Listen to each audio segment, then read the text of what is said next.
¿Qué tal? Muy buenas noches. Gracias por permanecer en la señal de ITV Patagonia después de ITV Noticias Central.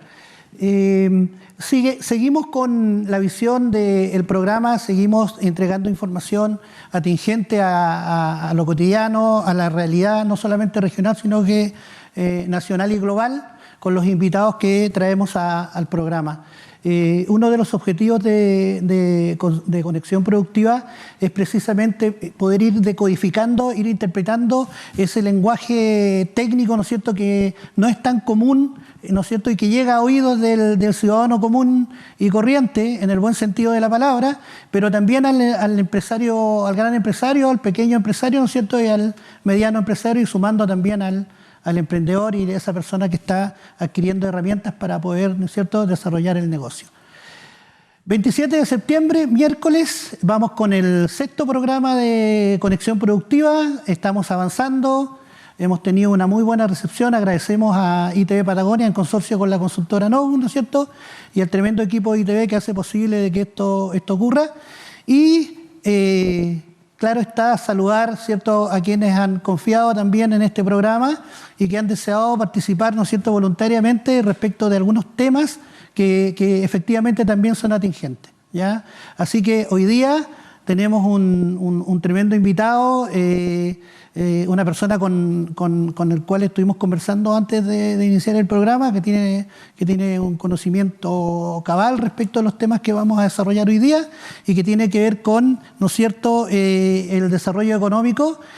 Seguramente me va a corregir también Juan Luis Oyarzo Gálvez en algún momento respecto de qué connotación le vamos a dar al programa, qué márgenes vamos a manejar en términos de este desarrollo económico, ¿ya? Con cierta profundidad seguramente en lo que le gusta a él y que se especialice en el tema de la pobreza.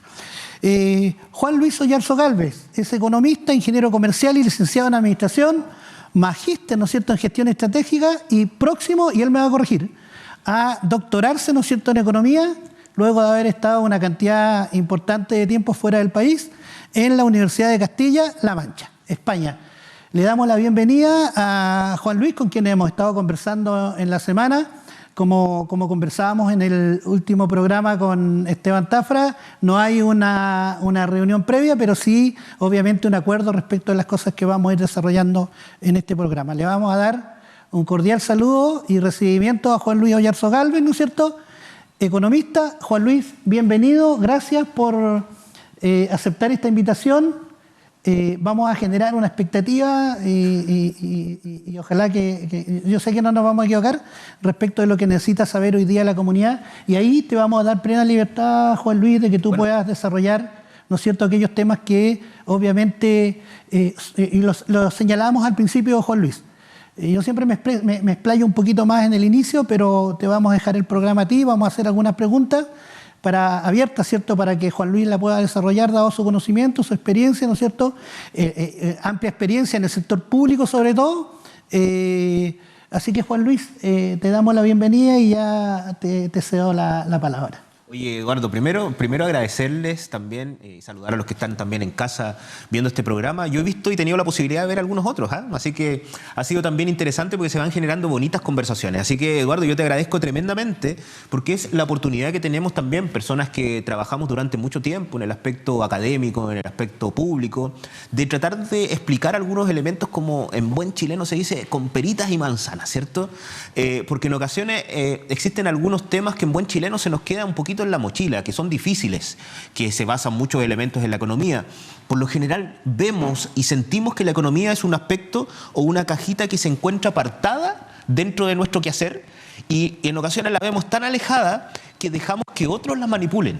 Y en ese otro aspecto, nosotros en ocasiones no tenemos, por ejemplo, ese desarrollo. Así que, y por eso yo te mencionaba antes, porque estuvimos conversando harto rato antes, igual en el aspecto de fuera de pantalla, así que se vuelve interesante ese pimponeo que podríamos tener sobre elementos de preguntas que uno tiene que bajar la pelota, ¿cierto? Tratar de explicar muy bien algunos elementos que son más bien sencillos. La economía es más bien sencilla, Eduardo, no son elementos tan complejos, a no ser que tú entres, por ejemplo, a teorías que sean tremendamente complejas. Pero desde el punto de vista del quehacer, de cómo tú podrías manejarte, es relativamente sencillo. Así que totalmente agradecido y dispuesto a generar un buen programa de conversación. Perfecto. Juan Luis, abramos fuego. Partamos con una pregunta que ha sido transversal a cada uno de los programas que hemos ido desarrollando, que ustedes, ¿no es cierto?, nos han ido acompañando en este desafío, ¿no es cierto?, que es el programa Conexión Productiva, respecto de qué pasa con la economía, con el bienestar económico, ¿no es cierto?, seguramente traducido en el hogar, básicamente, post-pandemia, post-estallido social. Estamos, y aquí va la pregunta, ¿ya? ¿Estamos más empobrecidos? Es que primero, por eso es importante, y tal vez por eso era mencionarte también que mi especialidad está muy también vinculada a ese estudio de la pobreza, porque lo primero que nos tenemos que preguntar como sociedad, que hemos dejado algunos elementos fuera de esta discusión, es, por ejemplo, ¿qué es lo que entendemos por pobreza, Eduardo? Porque Perfecto. En ocasiones nosotros hablamos economía, fondos, rentabilidad, pero no hemos vuelto a reflexionar en equipo, a sentarnos, por ejemplo, en una sala con expertos y decir, oye, podríamos entender a la pobreza o podríamos entender estos elementos de una manera distinta. Fíjate que en Chile el concepto del bienestar, el bienestar de una familia, de los que se encuentran ahora en casa, se mide mucho por el aspecto del ingreso que poseen. De tal manera que incluso hay un indicador de pobreza que está relacionado con el ingreso y que marca efectivamente algunos elementos que se vuelven también importantes. Mira, yo ocupo aquí, incluso me ayuda de memoria porque en estos aspectos son importantes. Por ejemplo, en Chile, así abiertamente, en julio se dice de que una persona es pobre cuando no sobrepasa los 222.000 pesos. Esa es una línea de pobreza, que es un método de pobreza, que es la forma que nosotros tenemos de ver lo que significa este aspecto. De tal manera que imagínate, te hablo de una persona. O sea, quiere decir que tú, Eduardo, serías catalogado entonces en la posición de pobre si tú no sobrepasas los 222.000 pesos. O sea, si sobrepasas y tienes 223.000 pesos, superaste la línea de la pobreza y quiere decir que tienes otro aspecto. Esa mirada es una mirada que está vinculada exclusivamente al ingreso. Perfecto. Pero, ¿qué significa ser pobre, estimado? Ser pobre significa también vivienda, oportunidades, por ejemplo, educacionales, el aspecto de tus redes y cohesión que tienes para moverte en el entorno, la seguridad que tú tienes para salir a la calle. Eso también son indicadores que podrían afectar tu bienestar. De tal manera que quiere decir que tiro la pregunta en la mesa, así como tú me preguntaste ahora también te la tiro. ¿Ser pobre entonces exclusivamente con ingresos? No. O sea, la pobreza tiene que ampliarse. Por eso hoy en día, por ejemplo, el Programa de Naciones Unidas propone un indicador de desarrollo humano, que ese indicador se relaciona entonces con medir la pobreza desde un punto de vista multidimensional. Y fíjate, Eduardo, que eso se mide aquí en Chile. De tal manera que tenemos una pobreza que nosotros ya habíamos hablado hace un tiempo, una pobreza histórica de 6,5%. Para los que entiendan en la casa, ese poquito de 6,5% es una pobreza de ingresos. O sea, quiere decir de que tú tienes un sector de la población que no sobrepasó esos 200 y algo lucas, ¿cierto? Como individuo, porque como hogar tiene otra cifra, como individuos, y eres considerado pobre. A eso se refiere ese 6,5%. Pero fíjate que cuando ampliamos la visión, ¿cierto?, y generamos una pobreza entonces que se encuentra relacionada con un aspecto multidimensional, el aspecto de la pobreza se eleva. Ya no es efectivamente una pobreza pequeña de ese 6,5%, sino que la pobreza se eleva a casi un 17% en Chile, cuando tú incorporas otras variables que se vuelven importantes. Entonces, es tan importante sentarnos nuevamente, Eduardo, y tener esta oportunidad en estos programas de tratar de explicar con peras y manzanas lo que significa entonces de por qué tenemos que reflexionar como sociedad, ¿cierto? Perfecto. Bueno. Entonces, está súper bien y siempre ha sido importante como principio básico de este programa que la gente, específicamente el ciudadano común, ¿no es cierto?, pueda comprender esto que está ocurriendo hoy día.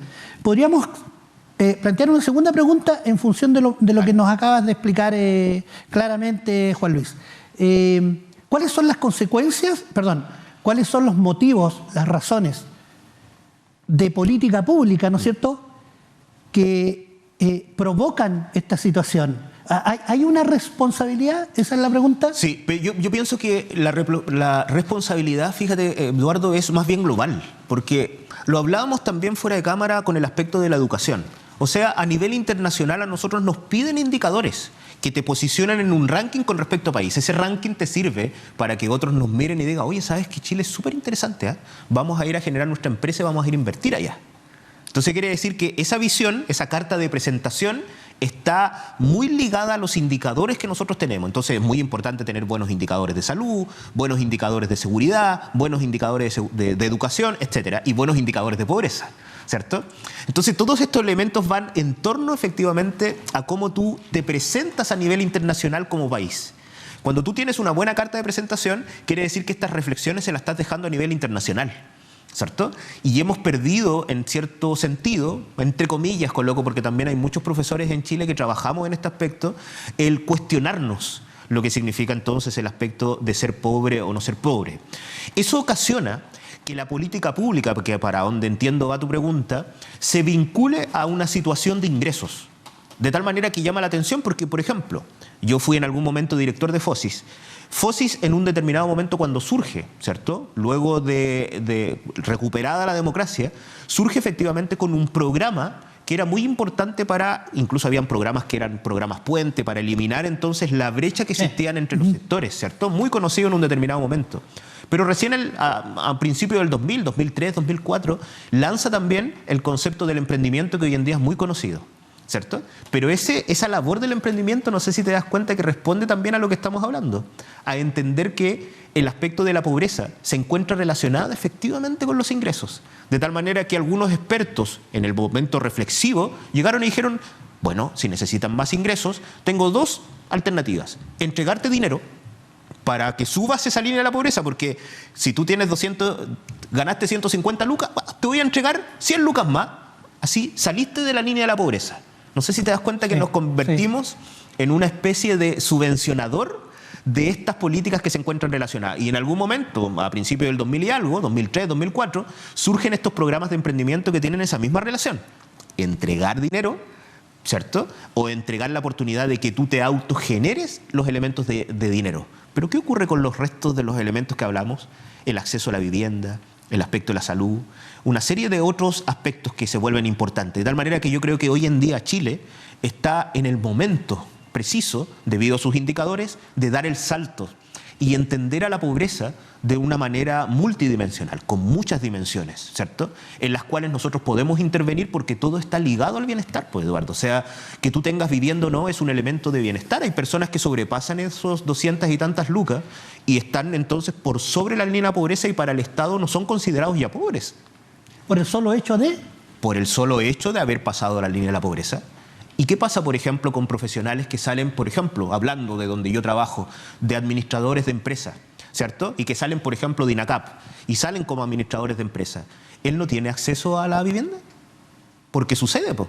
En ocasiones sucede que tal vez ahora por tener un título, ese título te entregó un galvano extra que cuando tú haces el registro social de hogares te castiga. Te castiga. Ese es el concepto. Claro, te castiga. En buen chileno te castiga. Entonces lo que sucede efectivamente es cómo replanificamos estos elementos, porque esos alumnos que recién están saliendo y que salen endeudados, con la soga hasta el cuello, ¿cierto?, de que tiene que pagar la educación y una serie de elementos, se vuelve muy complejo, ¿cierto? Y el Estado en ese aspecto, como generador de política pública, no fomenta los espacios suficientes para que ellos se puedan desarrollar. Eso también es una forma de pobreza. Juan Luis, tú puedes, dado tu expertise, ¿no es cierto?, y lo académico y el estudio que tú desarrollas permanentemente respecto de los fenómenos económicos. Sí. Después vamos a hablar de los sistemas. Dale. ¿Ya? De los sistemas económicos que definitivamente nos van a permitir decir, oye, mira, en función de ciertos sistemas a lo mejor somos mucho más óptimos o no. Voy a insistir, voy a ponerme en el lugar del ciudadano común, de la ciudadana común que nos está observando, que nos está viendo y que nos está acompañando. ¿Ahorramos más, ahorramos menos? ¿Por qué la pregunta? ¿Nos prevenimos mucho más nuestra situación económica que antes? ¿O definitivamente estamos más gastadores? Ahora mira, qué importante la pregunta que me haces, porque cuando nosotros hablamos del concepto del ahorro, y mira, te lo voy a plantear como lo ve la economía, el ahorro es un sacrificio de tu bienestar presente por el bienestar futuro. Entonces tú sacrificas cosas al momento de ahorrar. Por ejemplo, si tú ganas, no sé, 700 lucas y decidiste ahorrar 300, esas 300 lucas tú decides, me van a servir para más adelante. Estás sacrificando tu presente, estás sacrificando el bienestar que tú tienes ahora, porque tú podrías llegar y decir, ¿sabes qué? Voy a hacer una buena cena, me voy a comprar un televisor, voy a hacer algo con esas 300. Eso es un bienestar inmediato, ¿cierto? Pero resulta que por lo general lo que hacemos, algunos, los que pueden, es generar una colita que te permita entonces, por ejemplo, generar tal vez algún tipo de ahorro que en esa bolita de cristal que tú no manejas, ¿cierto? Porque nadie manejamos esa bolita de cristal de lo que va a suceder a futuro, te genera un proceso también de ese ahorro. De hecho, hay algunas teorías que muestran que la herencia es un mal cálculo, ¿cierto? Porque tú cuando te mueres no deberías tener nada de dinero porque calculaste súper bien he leído algo de eso, claro. al momento de terminar. Sí. Entonces cuando te queda plata es un error que hiciste un mal cálculo, ¿cierto? O también lo que puede ser incluso mal visto es que trabajaste mucho más de lo que necesitaste trabajar. También, es otra mirada respecto a lo mismo. Entonces quiere decir de que uno tiene que ser muy consciente de la importancia que tiene el ahorro, pero también muy claro por ese aspecto, si realmente en algún momento ese ahorro te va a ayudar a futuro en un determinado aspecto. Porque siempre se ha implantado en nuestro país, en particular en todo el mundo, que el ahorro es un elemento sumamente positivo, ¿cierto? Oye, no, es que esa persona es muy ahorradora, ¿cierto? Sí. Es como una virtud, pero si tú te das cuenta también es un mal cálculo. Perdón, Juan Luis, mira, en este mismo pimponeo que estamos cerrando respecto al mismo tema del ahorro, y reitero para las personas que nos están viendo, pero ¿cómo ahorrar? ¿Cómo si llegamos a fin de mes? Porque más allá de que abrimos un paréntesis y decimos, oye, mira, a lo mejor ese sacrificio lo hago porque compro algo que no necesito. ¿Me entiendes? También hay cierta irracionalidad en el comprador, cuestión que está estudiado. Mucho más desafiante, Juan Luis, para lo que te voy a plantear. El magallánico, común y corriente. ¿Hay números, hay cifras cómo estamos hoy día desde el punto de vista del ahorro, desde el punto de vista de la pobreza, en función de esta post-pandemia? O sea, Luis. Mira... no es un referente la pandemia, ¿no? No, es un referente, sin lugar a dudas. Sin lugar a dudas. De hecho, lo había dejado ahí en el tintero el aspecto de la pandemia. La pandemia afectó también un elemento sociológico del comportamiento de consumo que tienen las familias. De hecho, provocó que algunas tiendas bien conocidas estén muy complicadas porque el comportamiento de nosotros como consumidores cambió, po. Empezó a tomar un ribete distinto desde nuestra confianza que tiene, por ejemplo, con nuestros dispositivos. Este dispositivo que yo tengo acá, el computador que tú tienes también ahí, agarró otra confianza desde el punto de vista de la conectividad. Hoy día tenemos, por ejemplo, que puedes pagar con el reloj, que puedes pagar con el teléfono. O sea, hay un sobreuso. En cambio, cuando tú empiezas a analizar momentos más anteriores, generaciones anteriores, el concepto de tener el dinero, de verlo, era un aspecto de dinero porque tú estabas viendo que se te agota en un determinado momento el billete, el dinero. Claro, pero hoy en día, por ejemplo, tú puedes acudir a deuda. Sientes en ocasiones que estos teléfonos en realidad son ilimitados desde el punto de vista de la deuda. Y eso provoca en ocasiones que tú también puedas tender a generar pocos procesos de ahorro y también a ubicarte en herramientas de endeudamiento que son súper complejas para nuestros hogares. De tal manera que ahí viene también una tarea muy importante por parte del Estado. Algunos dicen, oye, el Estado no tiene que intervenir en nada, no tiene que, de cierta manera, intervenir porque no podemos asumir que nuestras familias van a tener un conocimiento de esa cajita, como yo empecé este programa, que la tienes aquí a un ladito y que en realidad la dejas como de lado. Es como la empresa, que tú bien lo sabes, en ocasiones dice, no, pero mira, yo en realidad hago mi negocio y el contador se encarga de eso, yo eso no lo veo. Pero tú bien sabes que eso es un error porque la información que te entrega contable, las finanzas, son un elemento fundamental del desarrollo de tu negocio. Cuando tú lo dejas al lado, te genera un problema. La economía es lo mismo. Si tú en realidad dejas al lado y le encargas, por ejemplo, este aparatito que haga todo, estás generando también un inconveniente. Y básicamente el Estado asume, Eduardo, de que nosotros sí tenemos conocimientos y lo ha asumido durante mucho tiempo. El caso de la AFP es emblemático. O sea, en el caso de la AFP hay que recordar que antes todo estaba involucrado en un fondo que era el fondo C. Todo ese aspecto, de tal manera que la AFP agarraba ese fondo y lo invertía en determinados instrumentos financieros a nivel internacional. De repente alguien pensó, expertos económicos en papel en ocasiones, ¿cierto? Yo te hablo en papel, llegan y reflexionan y dicen, oye, pero si hacemos distintos instrumentos de riesgo y dividimos estos aspectos de este único fondo que era muy parecido a un fondo C actual y hacemos 5 fondos, el A, el B, hasta el E. ¿Cierto? Y que la persona que es el trabajador cotizante, estás asumiendo que tiene un conocimiento, va a saber que el fondo A tiene mayor riesgo, de tal manera que va a tener cierto elemento que va a poder hacer y el fondo E tiene menos riesgo. No sé si te das cuenta que le estamos entregando esa cajita que está acá a una persona que tal vez no tiene conocimiento de cómo se maneja el mercado bursátil. Entonces asumimos muchas de esas posturas por parte del Estado. El Estado tiene entonces la obligación tal vez, y no hablemos de intervención de los mercados, porque yo estoy en desacuerdo con eso, pero tiene la misión de orientarte, ¿cierto? De decirte, mira, aquí está la información. Como cuando tú vas a pedir un crédito, ya no te meten un crédito de seguro, ¿cierto? ¿Te acuerdas antes? Sí. Sino que ahora tú te entregan y te dicen, pero también fíjate, Juan Luis, fíjate entonces, Eduardo, de que yo te voy a entregar información como el CAE, que es el costo anual equivalente, te voy a entregar el CTC, que es el costo total del crédito. Porque antes tú ibas y sacabas un crédito y en realidad de repente te encontrabas que la cuota era mucho más alta de la que pactaste, claro, porque no estaba la información. Hoy día la información está, pero no sé por qué en ocasiones instituciones no divulgan esa información como debería ser. Debería ser mucho más profunda. Y hoy en día se discute en el Congreso colocarle algo de dientes al CERNAC, que, ¿te acuerdas? No muerde. Juan Luis, los elementos, porque aquí, sumando lo que tú estás informándonos, comentándonos en el programa, Juan Luis, claramente, es que nos faltan herramientas de control cuya responsabilidad es gubernamental. Yo pienso que más que control, porque control es como una especie de intervención, yo hablo de orientación. Orientación quiere decir de que tú sepas efectivamente todas las condiciones cuando tú vas a pedir un crédito. Que tú sepas entonces, que tengas información, ¿cierto? A eso yo me refiero con orientación. Yo no estoy mencionando, acabemos, por ejemplo, no sé, te nombro una locura con los fondos mutuos, ¿no? Sino lo que yo quiero es que tú me des orientación sobre los fondos mutuos. Porque yo tengo una especie de analfabetismo financiero sobre los elementos que yo podría utilizar para eso. Recién discutimos de la pobreza. La mayoría de las personas, no es un aspecto en el cual alguien se pueda asombrar con lo que estoy diciendo, pero la mayoría de las personas entienden que la pobreza es un aspecto de carencia de ingresos. Pero no es una carencia de ingresos. O sea, el concepto va más. Entonces yo invito, en base a mis clases, al pensamiento crítico, a sentarnos en espacios como estos y empezar a conversar nuevamente lo que debemos hacer.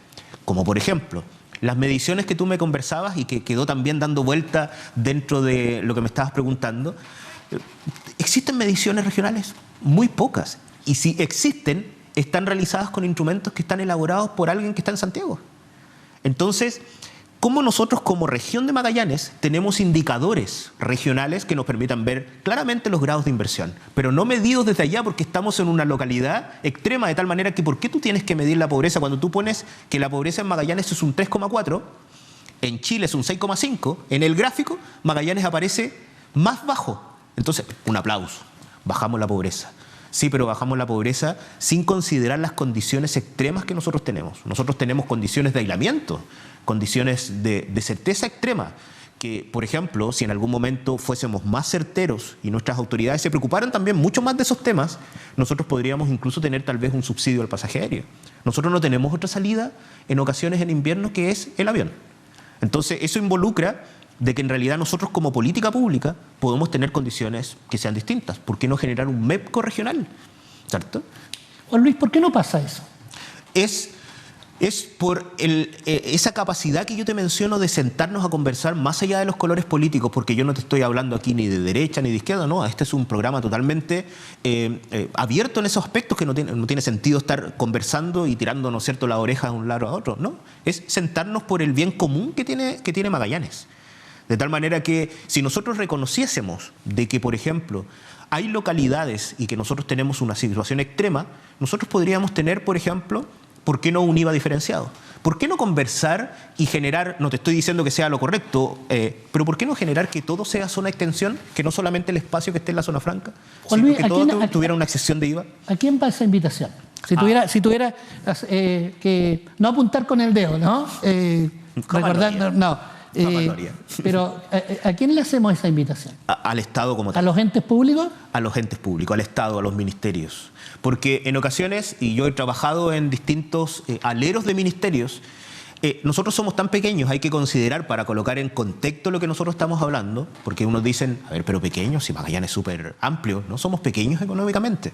Y somos pequeños, ¿sabes por qué? Porque, por ejemplo, cuando tú analizas el mercado laboral, nosotros representamos el 1% del total de los trabajadores de Chile. O sea, somos chiquititos. De tal manera que, por ejemplo, cuando existe un conflicto de algún gremio o de algo en particular, y por ejemplo involucra, no sé, 1.000 trabajadores, ese 1.000 trabajadores tú sabes que es el 0,0001% del total de los trabajadores en Chile. De tal manera que cuando le llega esa carta al ministro dice, Oye, pero esto ni siquiera es el 1% de los trabajadores, el 0,00001% de los trabajadores, un conflicto que puede involucrar a 1000 personas y que es como lo que ocurre, por ejemplo, en Tierra del Fuego y que puede ocurrir efectivamente por el cierre tal vez de alguna industria que te podría generar, por ejemplo, desempleos que están relacionados con 1000 personas. Entonces, esas magnitudes empiezan a colocarnos un sinsabor a nosotros que nos encontramos en Magallanes, porque en ocasiones son cifras tan pequeñas que nos dejan ver, por ejemplo, lo que significa, por ejemplo, para el desarrollo de Magallanes. Entonces Magallanes requiere sus propias cifras. Y yo no hablo de un observatorio, porque tenemos observatorios laborales, tenemos observatorios de precios, yo hablo de laboratorios. El concepto de laboratorio involucra que nosotros realicemos nuestros propios experimentos económicos. ¿Qué hablo con experimentos? Esto parece un laboratorio químico. Lo que yo hablo es que, ¿por qué no generar nuestra carga calórica regional?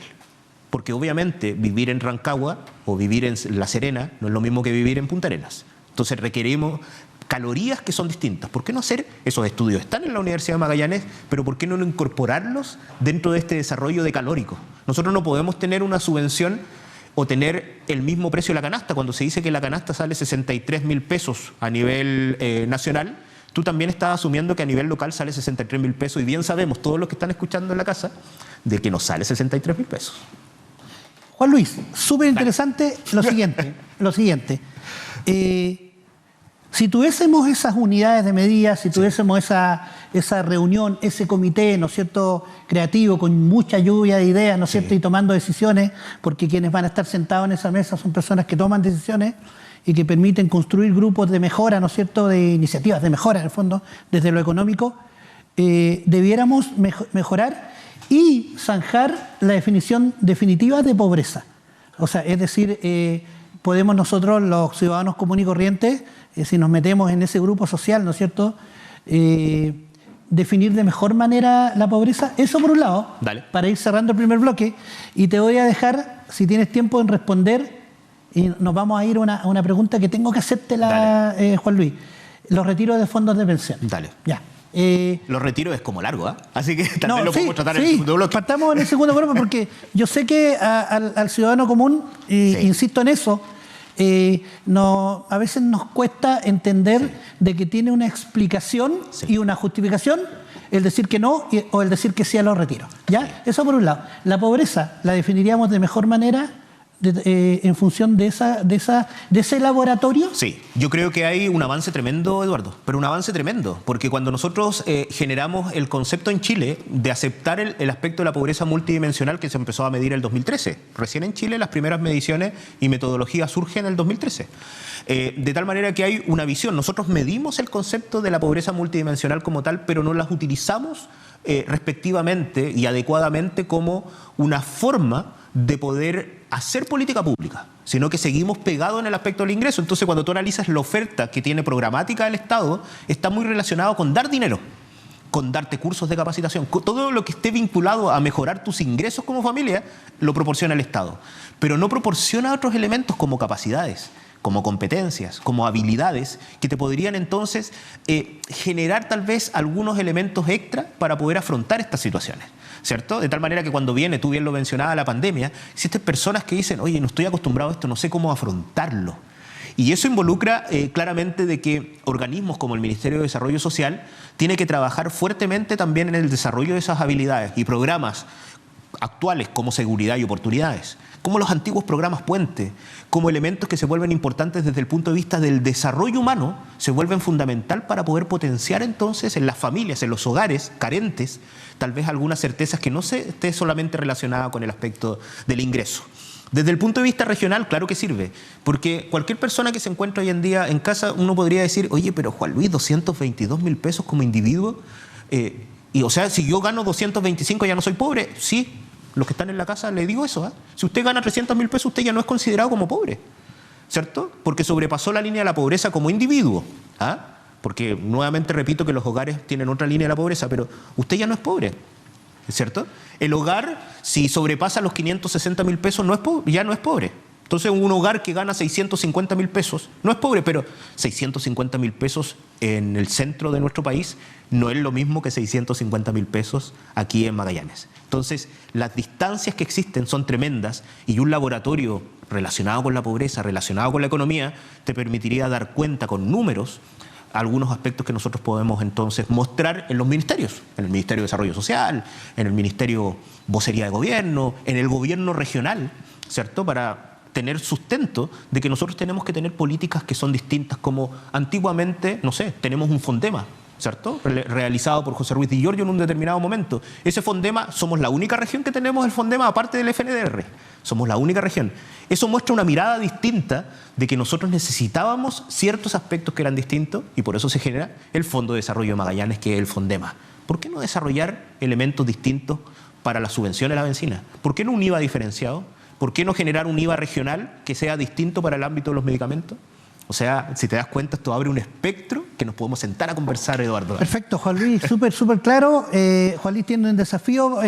Juan Luis Oyarzo Gálvez, economista próximo a doctorarse en economía. Vamos a darle espacio, ¿no es cierto?, a quienes hacen posible este programa y dejamos a Juan Luis con un desafío sobre el retiro de los fondos de pensiones, que yo sé que cada uno de ustedes está pendiente a ver qué nos va a decir Juan Luis. Gracias, permanezcan en señal.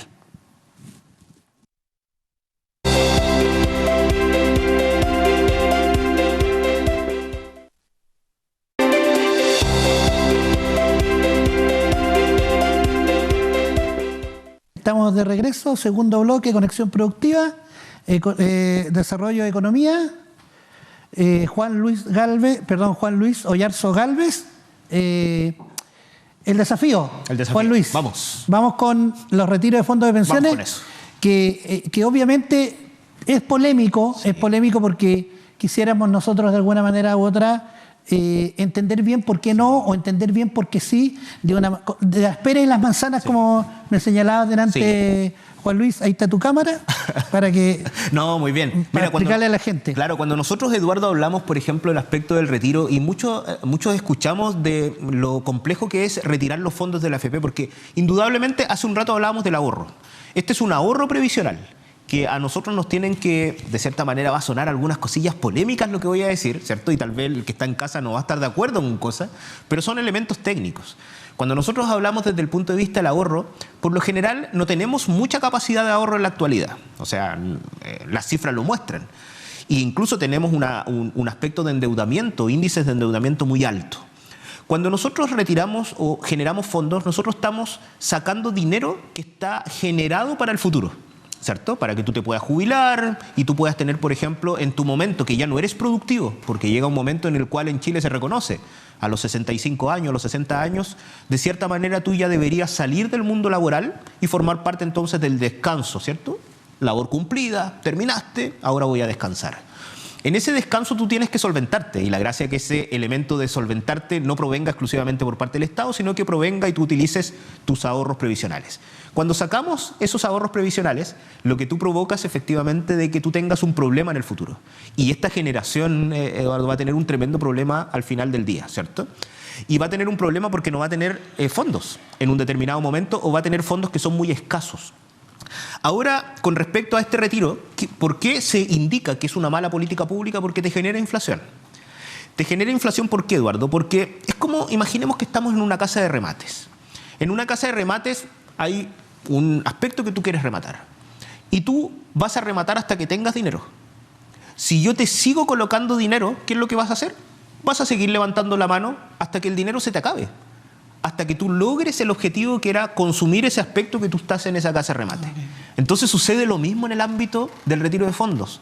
Cuando te pasaron dinero de esa magnitud que en un determinado momento estaba, tú comenzaste, como en esa casa de remate, a empezar a rematar cosas que tú deseabas en un determinado momento. De tal manera que el mercado se comportó de esa manera. Hubo como una especie de oasis en un determinado momento donde experimentamos que el aspecto de la construcción se volvió en ocasiones insostenible. No sé si lo recuerdas, sí. Ir a comprar no había, se habían llevado todo. Entonces, ¿qué era lo que sucedía con el empresario? El empresario todas las temporadas se prepara, ¿cierto?, para poder cumplir con la demanda que tienen las personas con respecto a la construcción. De tal manera que el compadre todos los años va a ver, abre la puerta del inventario y dice, tengo para poder solventar entonces durante todo este periodo esta demanda de personas que van a venir a hacer. ¿Pero qué ocurrió con los retiros? Que hubo un ingreso que no estaba pronosticado por nadie.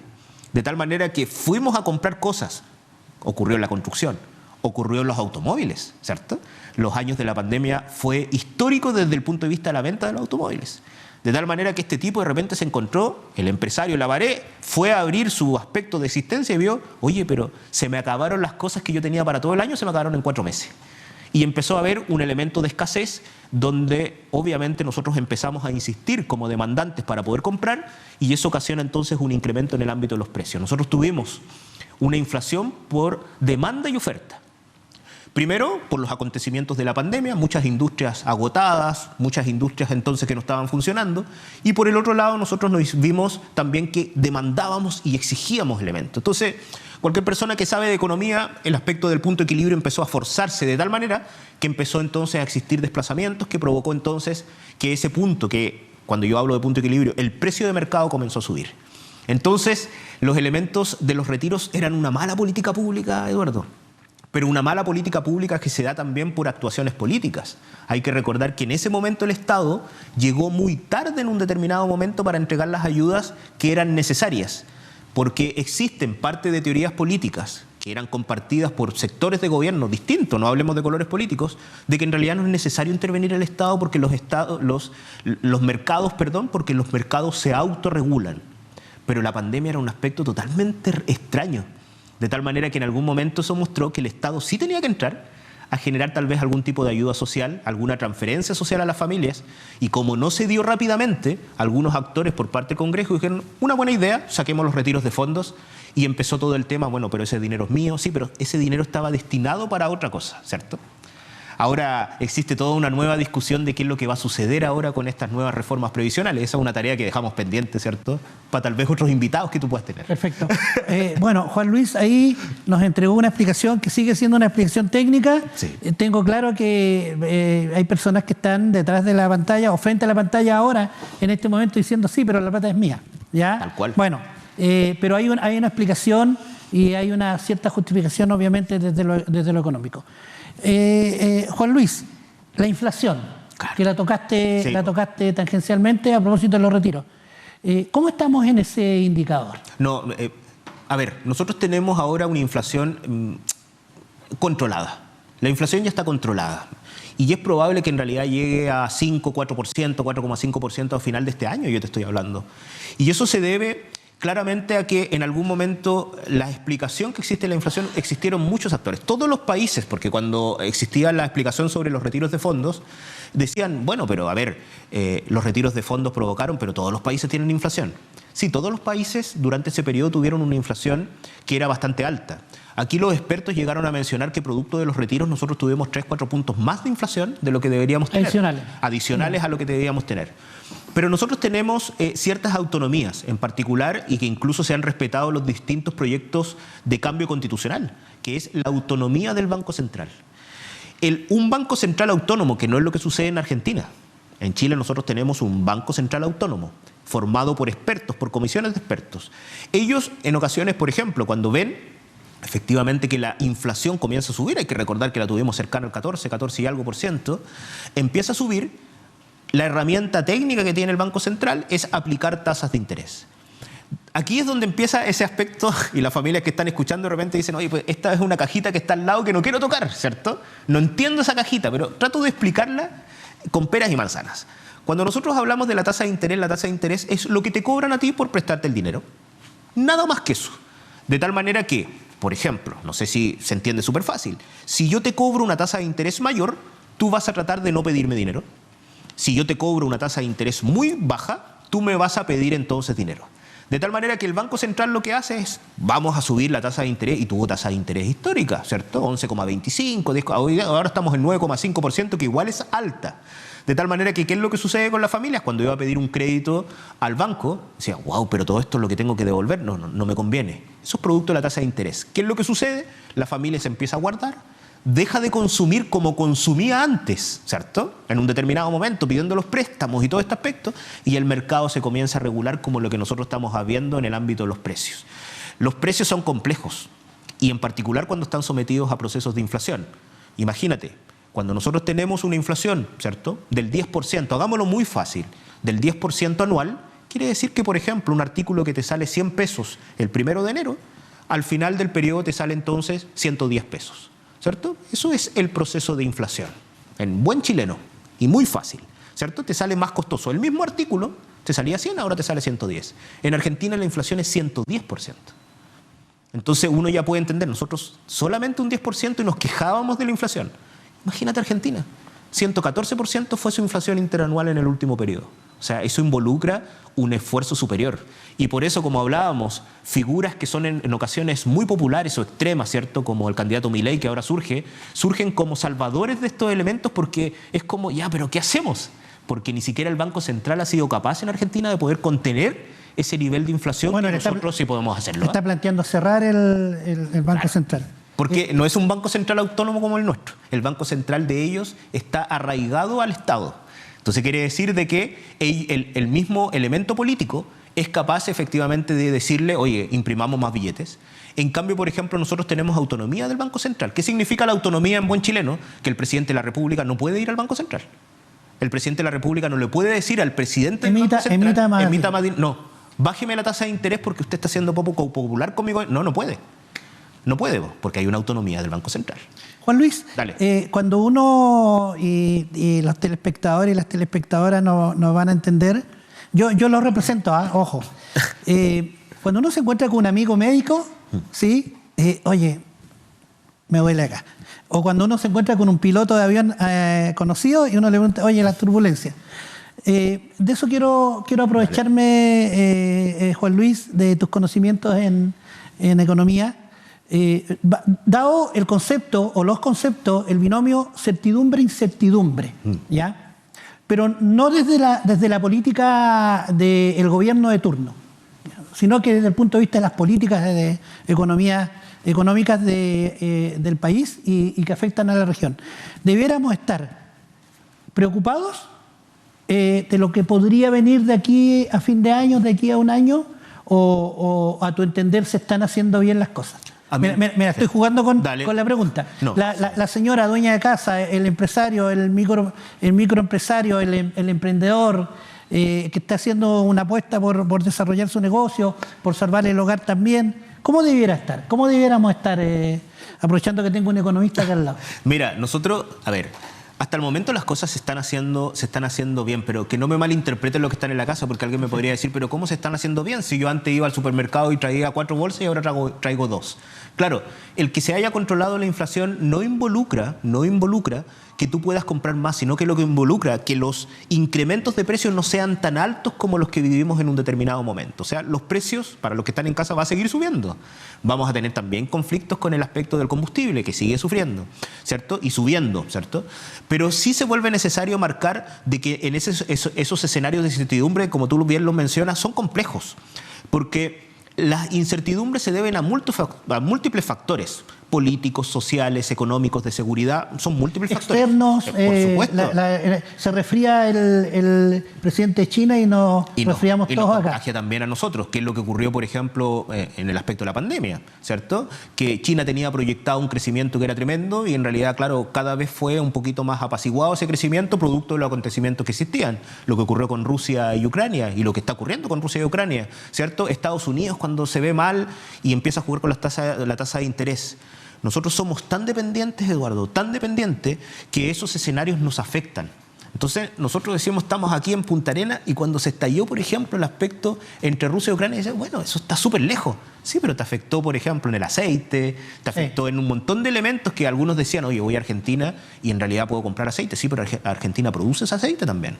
Entonces, quiere decir de que hay elementos que se vuelven distintos y nosotros no producimos. En realidad es un elemento complejo lo que uno menciona, pero por lo general producimos como país muy poco. Por lo general todo lo compramos.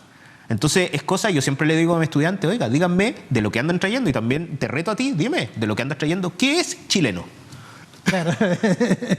Y quedan atónitos porque empiezan a ver y dicen, wow, no tengo nada. De repente te muestran alguna cosita que es un aspecto artesanal, pero de una telita que trajiste de otro lado del mundo, ¿cierto? O tal vez un cuaderno, que los cuadernos sí se hacen en Chile, pero en realidad todo el resto que tú andas trayendo, dispositivos electrónicos, tus llaves del auto, el aspecto de los pantalones, la camisa, hasta todo, los calcetines, todo está relacionado con producción que no es de Chile, no es nacional. Entonces tú empiezas a ver con ese ejemplo el grado de dependencia, Eduardo, que nosotros tenemos. Ese grado de dependencia genera, por supuesto, de que al tener múltiples variables, los economistas se vuelven muy complejos de que te digan, mira, hay una incertidumbre. Sí te puedo decir que las cosas se están haciendo bien. Y que las cosas, al hacerlo bien, ¿con qué me refiero en estos aspectos? Que básicamente, producto de los elementos que ha aplicado un ente autónomo como el Banco Central, se ha controlado un poco el aspecto de la inflación, eso genera un escenario un poquito más estable, donde tal vez un emprendedor podría decir, wow, ya me puedo instalar acá. Sin embargo, vuelvo a repetir, existen muchas variables externas que hacen que ese emprendedor en ocasiones diga, sí, pero mi producto lo quiero traer de China, está complejo, ¿cierto? Y eso me ocasiona tal vez un inconveniente, de tal manera que esos múltiples factores complican la respuesta, complica decir, bueno, sí, se están haciendo las cosas bien, pero hay una incertidumbre, la familia sigue yendo y las personas que están ahora en casa me van a seguir diciendo, oye, pero yo voy al supermercado y antes traía 6, o nuestras familias antiguas, pues, Eduardo, cuando decían, oye, yo compraba el cordero y el cordero me salía 14 lucas. Y la centolla mucho más barata. Y la centolla me salía esto. Y hoy día, por ejemplo, me sale 10, 14, 15 veces más caro de estos aspectos. Claro, la familia lo resiente porque es un aspecto directo y volvemos a lo mismo. Esa es la insistencia que tenemos como sociedad en vincularnos exclusivamente al ingreso como forma de satisfacer nuestras necesidades y también el aspecto de nuestro bienestar social. La sociedad está tan sumergido el modelo económico que nosotros sentimos, todos, de que la única forma de superar nuestras carencias y nos comportamos en base a eso es obteniendo una mayor cantidad de ingresos. Juan Luis, tú en la conversación inicial, antes de comenzar el programa, estuvimos media hora charlando de un montón de temas y me gustó el concepto que utilizaste en función, yo creo que me corregiste y está súper bien que lo hayas hecho porque no es que nos tengamos que adaptar. ¿Te acuerdas? Tú me dijiste otra cosa. Lo olvidé. ¿Ah? Ya, bueno, pero tanto que me en el olvidé. fondo no es que nos tengamos que adaptar, tenemos que mejorar, me dijiste tú. Claro, ya, mejorar. Es como una visión así. Perfecto. Sigo con el piloto Sí. de avión y sigo con el médico amigo al lado. ¿Cómo el ciudadano común, si es que tú planteas de que se están haciendo bien las cosas, lo debiera vivir? ¿Cómo repercute eso, el estar haciendo bien? ¿Cómo repercute en mi hogar? ¿Cómo repercute en mi emprendimiento? Repercute de gran medida porque, a ver, ¿qué es hacer las cosas bien? Eso es lo primero. Perfecto. ¿Cierto? ¿Qué es hacer las cosas bien? A ver, hacer las cosas bien es que tú tienes que estar claramente preparado, ¿cierto? Para poder afrontar lo que va a venir entonces en los mercados laborales. Podríamos estar mal, Exacto. peor. O sea, Sí. vamos al tema del empleo y el desempleo, ¿no? Por ejemplo, pero podríamos incluso, hoy en día nos tenemos que adaptar. O sea, hoy en día estamos en un momento de nuestra historia, cuando nosotros recordamos la historia económica, uno recuerda, por ejemplo, la revolución industrial a finales de 1800, ¿cierto? A principios de 1800. Y tú empiezas y tú dices, bueno, la revolución, el gran problema era que las máquinas empezaron entonces a asumir labores que tenían entonces las personas. Pero hoy en día estamos en un proceso peor, que es la revolución 4.0. Esa revolución 4.0 hace aspectos de automatización que son sumamente dañinos en el mercado laboral para gente que no está preparada. Es súper dañina para personas que no tienen cualificación productiva. Cualificación productiva quiere decir que no tienen tal vez estudios productivos que te permitan tal vez encontrar o tener herramientas para desenvolverte en determinados aspectos. O sea, la cajita de herramientas, yo así lo expreso, es muy pequeña. Los artículos que tú tienes son muy pequeños. Las universidades, los institutos de educación superior te entregan herramientas que tú vas colocando en esta cajita, de tal manera que cuando te quedas sin empleo tú abres la cajita y sacas otra herramienta. Cuando tú no tienes esa herramienta, esta revolución 4.0 es tremendamente dañina. Es dañina con cosas que las personas en casa han visto. O sea, ¿quién había pensado, por ejemplo, que en un supermercado iban a haber cajas automáticas? O, por ejemplo, no sé, recuerdo hace poco tiempo, Eduardo, que a nosotros nos pesaban el pan y la fruta. Había un joven Sí, que claro. estaba elaborando una función productiva en ese lugar que te recibía el pan, lo colocaba y te sacaba el ticket y lo colocaba. Ahora todo lo hacemos, nadie se queja. Lo hacemos todo automático. Ese nivel de autonomía, ¿cierto? De automatización, de inteligencia artificial, es tal que te exige entonces que los mercados laborales, en particular nuestros jóvenes, se preparen de una manera potente para poder afrontar los desafíos que provienen. ¿Eso qué involucra? El alfabetismo en el ámbito del software, que ya no involucra solamente la aplicación o saber aplicar Excel y Word, sino que significa, por ejemplo, otras herramientas que te permitan entonces actuar. O sea, las aplicaciones de redes sociales son fundamentales, ¿cierto? El aspecto de autoconvocarte. Entonces, en este aspecto, mira cómo ha cambiado la educación, porque nosotros tenemos un modelo educativo que es un modelo educativo que yo lo considero que ya debe cambiar. Y lo explico por qué. Nosotros pensamos, y en la mayoría del mundo se piensa así, que tú tienes que tener entonces 4 o 5 años y tú obtienes entonces un título. Ya, pero tienes 4 o 5 años y luego de eso, imagínate, saliste hace 10, 12 años de la universidad, del instituto, de lo que sea, tú te quedaste con esa formación. De tal manera que hoy en día el aprendizaje continuo, ¿cierto?, es fundamental para tu desarrollo. Porque al igual que, por ejemplo, los jóvenes que estudian elementos audiovisuales, tú te tienes que certificar por Photoshop. Y cada vez que hay una actualización del software, ellos te piden entonces que tú te tienes que certificar, tienes que hacer el curso, tienes que ver cuáles son los cambios para poder aplicar y tener el certificado atrás que Adobe te dice, ¿sabes? Estás certificado para darlo. Pero no ocurre lo mismo con muchas profesiones. Entonces de repente tenemos personas que estudiaron hace 10, 15, 20 años atrás, ¿y cuáles son los nuevos elementos certificados que están? Y lo otro, que pueden haber certificaciones, pero esas certificaciones son adecuadas. Hoy día tú te metes, por ejemplo, a Facebook y encuentras, por ejemplo, desorientaciones tremendas. O sea, por ejemplo, instancias que te ofrecen, no sé, maestrías, doctorados a nivel internacional y que resulta que todo es online y con muy poca preferencia desde el punto de vista de la calidad educativa que va a entregar entonces estos prototipos. Entonces, ¿cómo nos preparamos, Eduardo? Ese es el punto. Juan Luis, sí. una pregunta, ahora ya dejaste de ser el piloto, dejaste de ser el médico amigo, volvamos al economista y en función del programa hay algunos temas que son atingentes a la ocupación y la preocupación de la gente que nos está viendo. ¿Cómo nosotros debiéramos, aprovechando que tú estás acá, sugerir, ¿no es cierto?, al emprendedor, al mediano empresario, a la dueña de casa, al dueño de casa, ¿no es cierto?, también en el manejo de la economía? ¿Cómo es eso? Si invitáramos a esta triada, ¿no es cierto?, a un seminario donde hay 100 personas y estuvieras tú relatando, ¿cuáles serían tus sugerencias desde la economía? Sí, por lo general, la educación financiera, ¿cierto? Más que la economía, hoy día el concepto del analfabetismo financiero es un aspecto complejo. La educación financiera es fundamental. O sea, a las familias, a los actores, a todos los que están, a los agentes de la economía, mi principal consejo es que sepan herramientas de ahorro, endeudamiento e interés. Son elementos fundamentales. Paréntesis, Juan Luis, porque te voy a dejar que te explayes, que desarrolles la idea. ¿No está pasando en el ámbito educativo eso? O sea, es decir, tú que vienes de experiencias en el extranjero, seguramente te tocó ver o te tocó conversar con colegas o personas que trabajaron contigo en algún proyecto, de que en los colegios, en la enseñanza básica, en la secundaria, ¿no es cierto?, y en la universidad, la educación financiera es un ramo obligatorio. ¿Eso no pasa todavía en Chile? Sí, en Chile ya está. En Chile, más que un ramo, es una materia obligatoria. La gente de repente lo confunde y menciona que no estaba, pero hay un currículum que uno se mete a currículum nacional, ¿cierto?, en internet, es una herramienta por parte del Ministerio de Educación, y está entonces la obligatoriedad de entregar conocimientos que estén relacionados con economía y también con el aspecto financiero. Pero ¿qué es lo que ocurre? Porque aquí viene la trampilla de por medio, ¿cierto?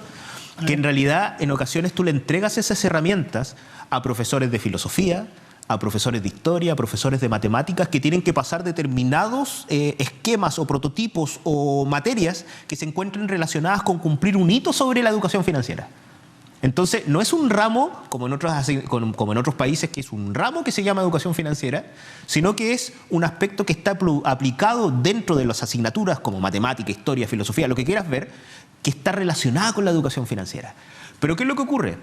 Hace un tiempo atrás una encuesta mostraba que alrededor del 70-80% de los profesores que tienen que asumir ese reto dicen, sabes, pero yo no tengo la herramienta si yo estudié para ser profesor de historia. No profesor relacionado, por ejemplo, con explicar la tasa de interés y hacer un cálculo del interés simple o del interés compuesto en un elemento. Esa no es mi expertise. De tal manera que, desde mi punto de vista, en los colegios, en la educación media y también la educación básica, se debería entonces también instaurar el ingreso de personas que se encuentren relacionadas con esas dinámicas. Ingenieros en administraciones de empresas, contadores, personas que tengan ese conocimiento y generar asignaturas de educación financiera a secas. O sea, una asignatura que sea como tal, ¿cierto? No que esté alojada tal vez en algún prototipo donde se encuentre y se discuta sobre lo que ocurrió, por ejemplo, en la Gran Depresión del 30. No, eso no es educación financiera. Educación financiera es entregarte herramientas que se encuentran relacionadas con la deuda, el endeudamiento, el ahorro, cómo tú te defiendes en este sistema. Es como cualquier juego, Eduardo. O sea, si tú quieres aquí en Magallanes jugar truco, a lo menos te tienes que saber las reglas del truco. Sí. Es fundamental. Es el mejor ejemplo que te puedo entregar. De tal manera que cuando nosotros jugábamos y de repente llegaba alguien que no sabía, uno hacía un montón de trampas con este aspecto del truco, que ocultaba la carta, no mostraba, cantaba puntos de más.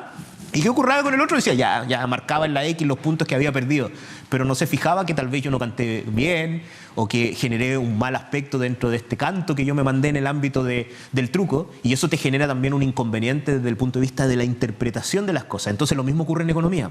Si no te sabes las reglas del juego, es muy fácil que tal vez vengan otros que no es un engaño, sino que es una omisión de información, como cuando antes ocurría que te metían, por ejemplo, los seguros.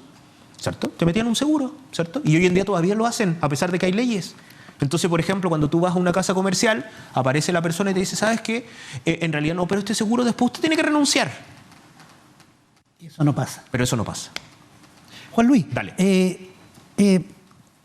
Esto es, tienes un minuto para comentarnos por qué te tengo que contratar. Así te dicen en las empresas cuando te quieren contratar.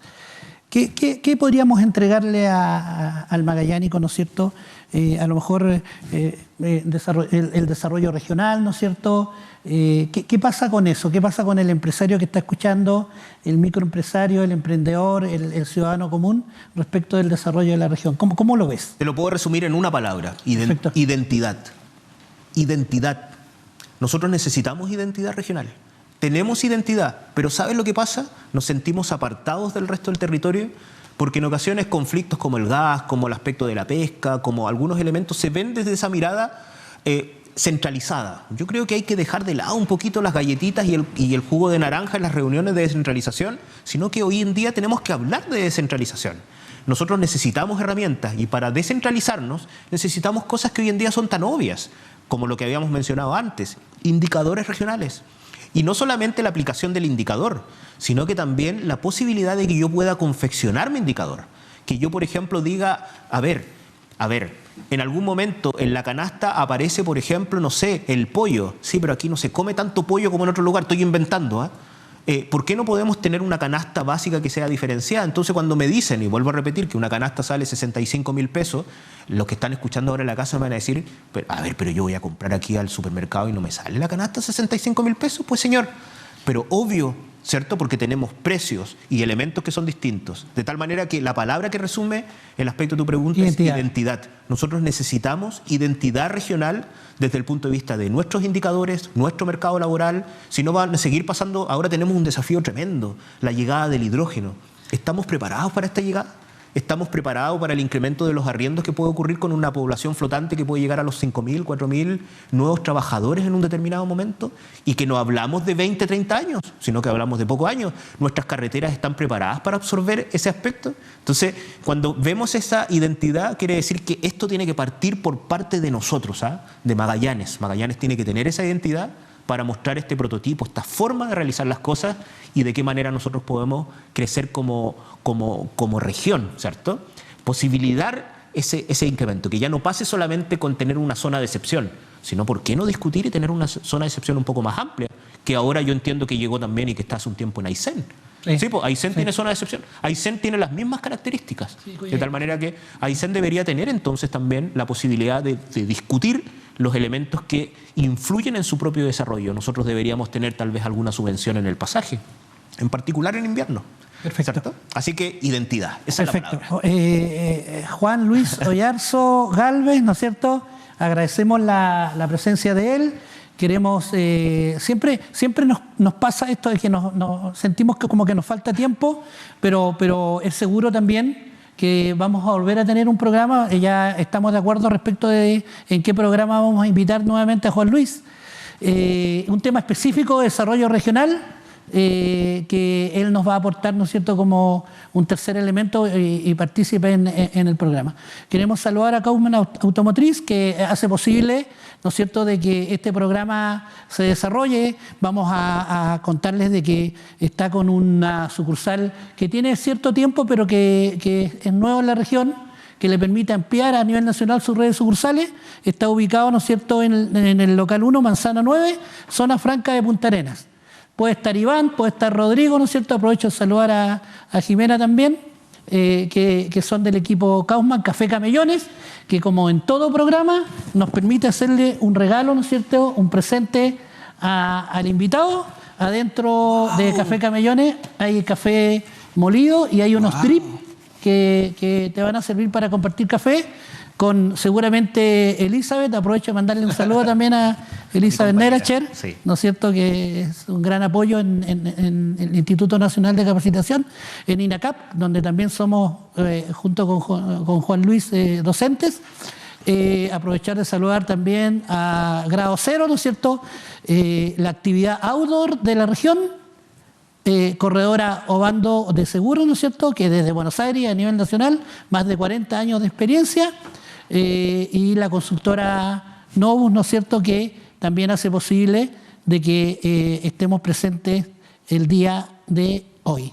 Así que despedimos el programa. Queremos darles las gracias por estar con nosotros, por acompañarnos. Sé que les ha estado pareciendo interesante, hemos tenido feedback ya respecto a este programa. Así que un saludo cordial a cada uno, que tengan una linda noche y nos juntamos el próximo miércoles. Muy amable, gracias Juan Luis por aceptar la invitación. Muchas gracias. ¿Ya? Que tengan una buena noche.